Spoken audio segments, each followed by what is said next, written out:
I'm John Quilter, otherwise known as the Food Busker. So I've got a couple of TV series in London. I've got a joint venture called Food Busker with Jamie's Food Tube, Jamie Oliver, and a new food concept out with the BBC called BBC Taster, and it's actually called Kitchen Bitch. You have to forgive me for that, it's the BBC's fault. And the reason that I'm here in Dubai is that I'm with my business partner, Colin Pyle, and we're launching Crew Cafe in the Middle East. And that's basically a business where we put the best coffee in the world that's only ever organic and fair trade into a Nespresso compatible pod.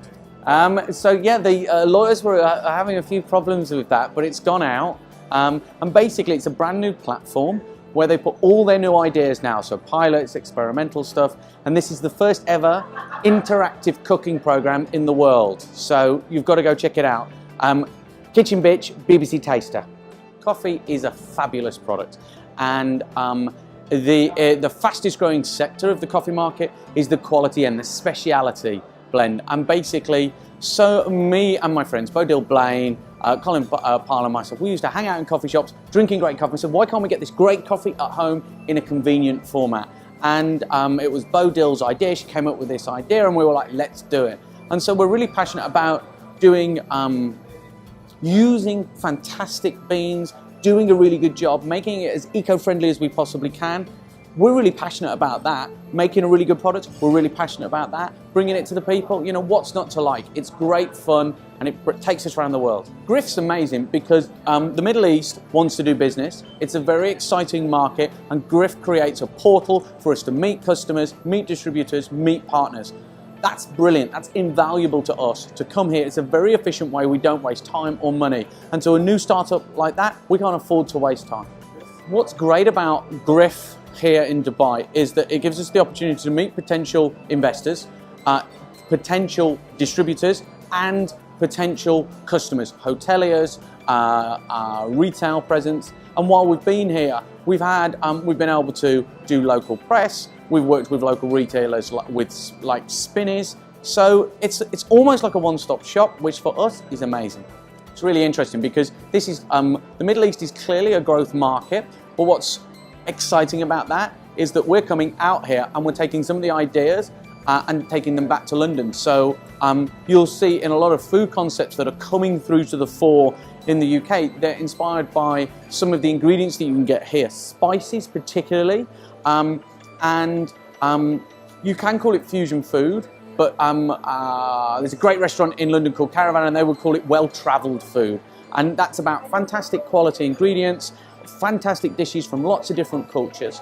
So it's a great growth market, and it's interesting. I think someone was saying that the lag time between the UK and the Middle East on new concepts is about a year. I think it's probably a little bit longer, more like 18 months to 2 years. But what's been so exciting for us is that we've got here and we've started seeing some cool concepts that are coming through that are from independent operators that are really passionate about doing a fantastic product, that are more driven by creating an environment that really gives something back and delivers great quality food and service than necessarily some of the chains. That's a great sign for Dubai and the Middle East.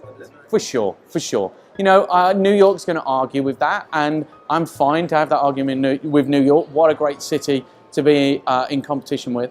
But London is arguably the best place to be when it comes to food. I think New York's got more Michelin stars, but that's the thing about London. It's not just about top restaurants. Once upon a time, it had some great restaurants at the top and a load of bad restaurants at the bottom and a load of bad restaurants in the middle.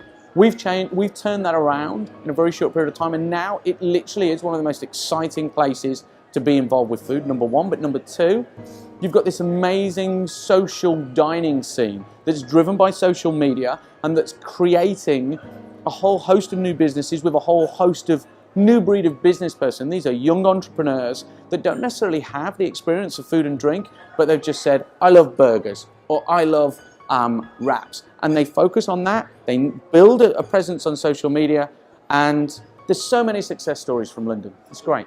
I think so. We're a great business to invest in at the moment because for a Middle Eastern investor, because they've got money, but they don't necessarily have the understanding of the market and the opportunity or the means to deliver something that's groundbreaking and different and ahead of the curve. So it's interesting to be in town and to meet people that want to do something different. And we've created a global product. It's something that we're doing a much better job than Nespresso, because we do organic and fair trade coffee. They don't. We use a recyclable pod. They use an aluminium pod. We use the highest quality coffee in the world. They won't even tell you where their coffee's from. It's things like that that are, it's about doing things differently. It's about looking at the tech scene and the tech world, who are leading the way with how to operate a business in today's global market. It's about honesty, it's about transparency, it's about doing a good job. That's a good set of traits to invest in. And also it's about, I don't know, giving something back to the world, doing a good job, being proud of what you do.